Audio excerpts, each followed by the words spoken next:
Здраво на сите и добре дојдовте на мојот канал. Во минатото видео, ако се сеќавате, кажав дека главно ќе бидат рецензиите, а само понекогаш помеѓу ќе ставам некои видеа со мисли за читањето или за посветени на некои писатели или некои совети за читање. И ќе избегнувам да правам некои топ листи или некакви рендом работи поврзани со книгите. Меѓутоа, денес и тоа ќе остане така, рецензиите ќе бидат главната содржина. Меѓутоа, денес ќе направам едно екстра видео на страна од тие рецензии, затоа што си добив едно пакетче со поклон книги од издавачката куќа Art Connect и сакам да се пофалам и да кажам што добив и да споделам некои мисли со вас. Исто од нив, мислам дека на негде летоска добив неколку книги и секогаш се радувам кога ќе добиам книги и кога ќе си купам книга се радувам. Најмногу се радувам кога ќе случајно разгледувам книги без разлика дали на старо, на улица или во книжарница и ќе најдам нешто што не сум знал дека го има на македонски или на кое старо издание и најубави моменти се кога ќе се изненадиш, а не кога не одиш намерно, кога знаеш што сакаш да купиш. Како и да е. Ајде да ви се пофалам. Добив неколку книги. Прво нешто што ме радува е што излезе уште еден роман од Тони Морисон на македонски. Ова издание, како што кажав, на Art Connect, ова сега излезе пред некој време, не знам дали пред Нова година или после Нова година. Ова е романот Сула од Тони Морисон, американската писателка, афроамериканка. Правев едно видео за незиниот најпознат роман Љубена, може да го најдете на каналот тоа видео каде што зборувам за тој роман, тежок, сериозен роман, многу добар. Мислам дека ова е втор незин роман што го има издадено и планирам да го читам, значи и всушност ќе биде и втор роман што го читам од Морисон, не сум читал ништо друго освен Љубена. Тој роман ми се допадна и планирам да прочитам не само овој, туку и други нејзини романи. Доброто е што има и други романи, Песната на Соломон, мислам Джес, ако не се лажам, ги има и други романи на македонски, може да се чита Морисон, ако не ја читате во оригинал на англиски. Многу убава корица, многу убаво издание, значи едва и чекам да ја читам Тони Морисон. Уште еден роман што го добив е од Роберт Зеталер, ова е Цел живот. Знам дека ова е австријски писател, Роберт Зеталер, немам ништо читано од него, знам дека ова му е многу познат роман, има добра примен кај критичарите и кај читателството, широката читачка публика. Ќе го исчитам, поготово што ова не е ни голем роман, има некои 125-6 странички.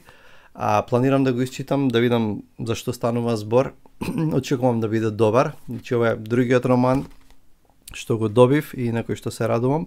Сега, тука имам прво да кажам дека една многу луда интересна книга за деца. Ова е од Бьорн Ф. Рорвик и Грим Моурсунд. Мислам дека се ова норвежани. Сека јарињата Брусе одат на базен. И она што, значи ова е за помали деца, не е за поголеми деца, приказната едноставно, има трол внатре, има 3 јариња и така натаму, и одат на базен, има мала дешавка интересна, ама оно што ми беше многу интересно, што ме восхити, онака ми беше интересно, што Илустрацијата е како цртана со фломастери уствари, и многу е луда. Мислам, чеј да најдам некоја слика тролот како е нацртан.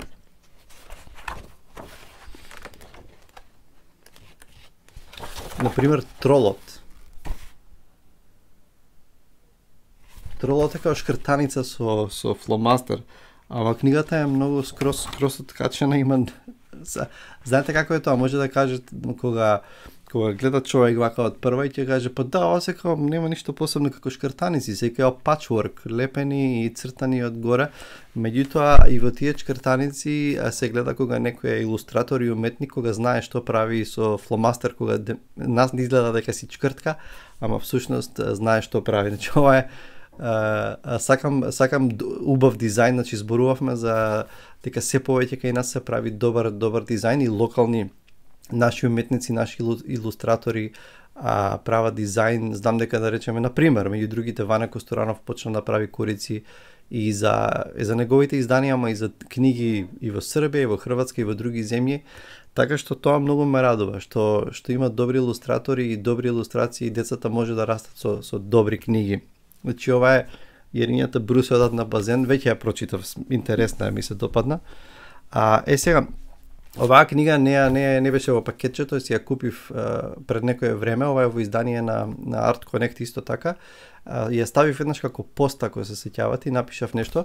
Значи, она што ме воодушеви кај оваа книга, приказната е окей, значи добра е, станува збор, ова е птицата во мене лета каде што ќе посака. Значи ова е посветена на шведска сликарка Берта Хансон, значи родена 1910, 94 умрела. И значи тоа накратко, значи била девојче што растала на фарма во Шведска и во тоа време од девојчињата се очекувало да останат во семејството или ако се омажат да бидат домаќинки, да помагаат околу дома, земјоделство, крави и такви ствари. Меѓутоа таа имала голема желба да стане да црта, да стане сликарка и ќе успее на крај.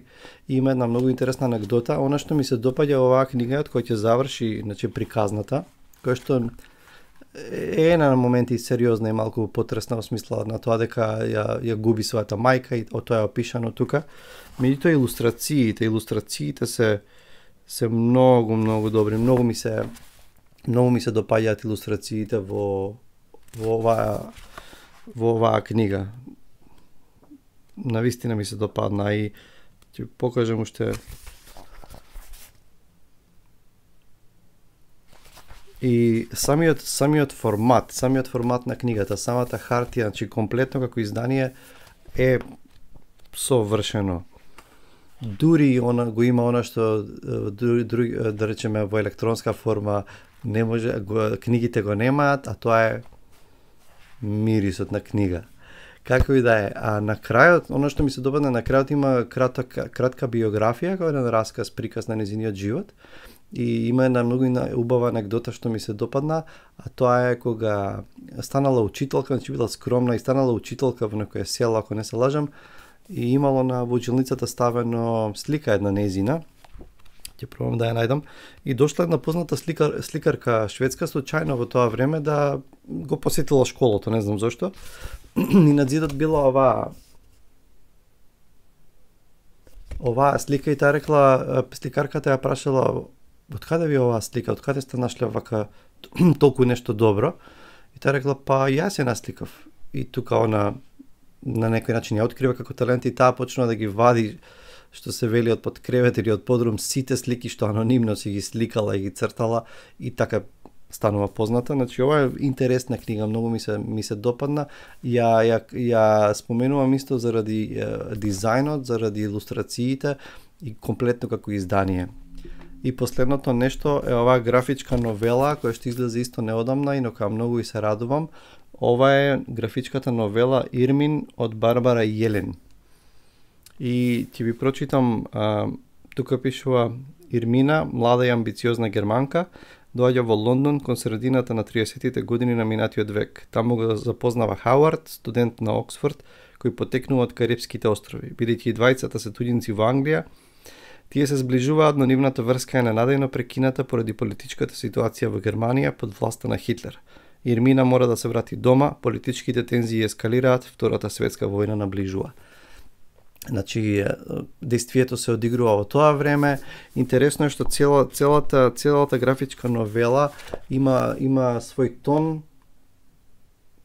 Тоа се некои сиво-маслинест тон на целата новела. Сега не знам кој е разликата меѓу сега се користи тој израз графичка новела, ма не знам дефиниција да ви дадам што е различно меѓу графичка новела и стрип. Ова може за мене слободно да биде и стрип, меѓутоа ова е пообемен стрип или новела, има скоро 270-280 страни.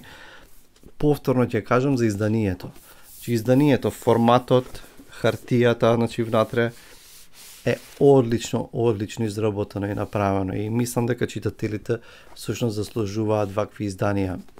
Значи ептен се радувам и на оваа новела, графичка новела, на овој стрип, Така што тоа сакав да се пофалам, да ви ги спомнам овие изданија.